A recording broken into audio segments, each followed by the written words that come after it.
Guys, that's exactly what God did. He said, you know what? You're all murderers. You're all evil. You chose sin. Way back in the garden, you're born into it. I tell you what. I'm going to let my kid die for that sin. Somebody has to die. I'll let it be that guy. And now all you have to do is admit you did wrong, accept, the whole gospel package. I tell you what, you'll go free. You'll still die at the end of your life, but you're not going to pay for the crime. And I'll tell you what, I'll let my kid die for you. He didn't deserve it, by the way. He did nothing wrong. In fact, he's never done anything wrong. I'm going to let him die.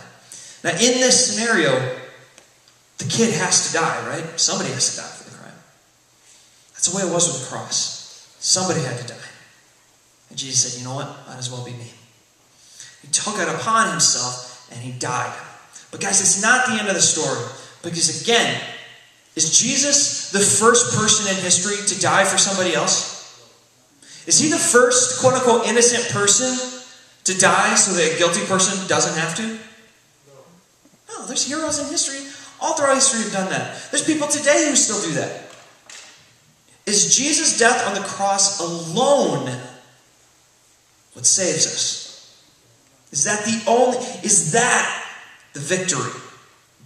Now, hear me out, guys. I am in no way demeaning the cross and what Jesus did on the cross. That is the great sacrificial act. It is the pinnacle of sacrifice. It is the most heroic thing anybody's ever done. But that alone, if the story ends there, we still don't have any hope.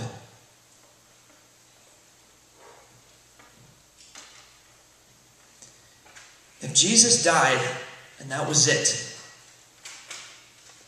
death wins. Sin gets to take out the good guy. At the end of the day, it's just garbage. But the great news is it did not end there.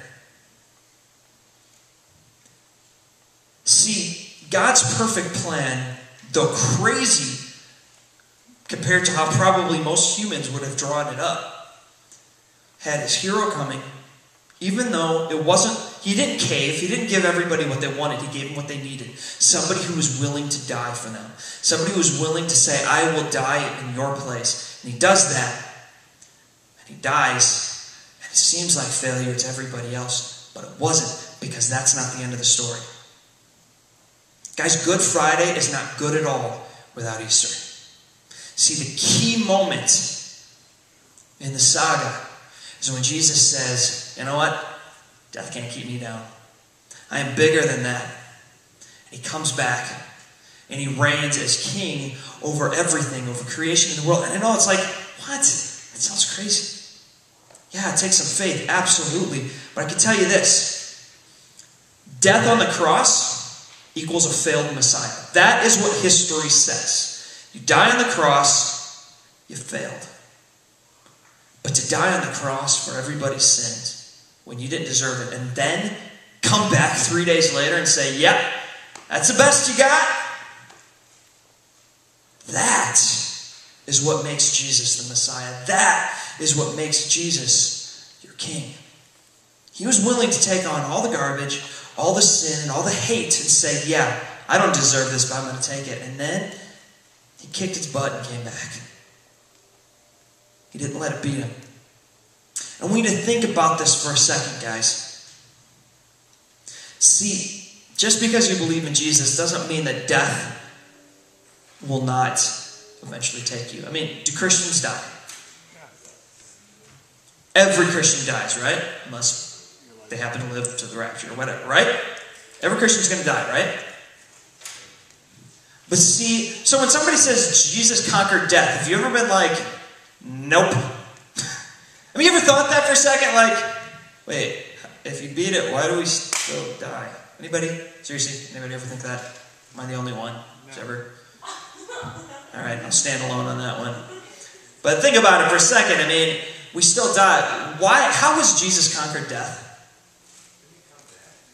Well, he came back, but how did he beat it for us?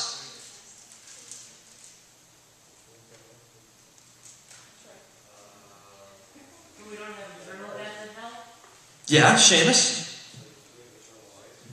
See, what does death mean for a Christian? Is that a bad thing? I mean, sure, it's a bad thing to feel to leave your family. Certainly for people on earth, I'm not downplaying the horror that death can have on people. But see, the beautiful thing is when Jesus kicked the crowd out of death and came back, he said, now, you believe in me, you accept me as Lord, you confess your sins. Guess what? Death, if that's the worst that Satan can hit you with, man, his worst weapon just puts you in a better place than you'll ever imagine. Kind of takes the power away from Satan, doesn't it? What is Satan's only tool left to hit you with? Death. Maybe some persecution. But at the end, doesn't that lead you to victory? See, Jesus had to die, but he also had to live again. And the band's going to come up here. We're going to close. And guys, for Christians, there should be no greater phrase, nothing more exciting than the phrase, Jesus is alive. Because if Jesus isn't alive, then we got nothing. We had no hope. We have no eternity. We have no salvation. Jesus is alive. Nothing anybody can do to change that. When you think about this for a second, and just internalize this, what does that statement mean to you? I want you guys to just close your eyes for a second. I want you to think about that. What does the statement, Jesus is alive, mean to you? Does it fill you with hope, excitement? Does it fill you with questions? Because I will make the bold statement that there is no more important phrase in the history of mankind than the fact that Jesus is alive.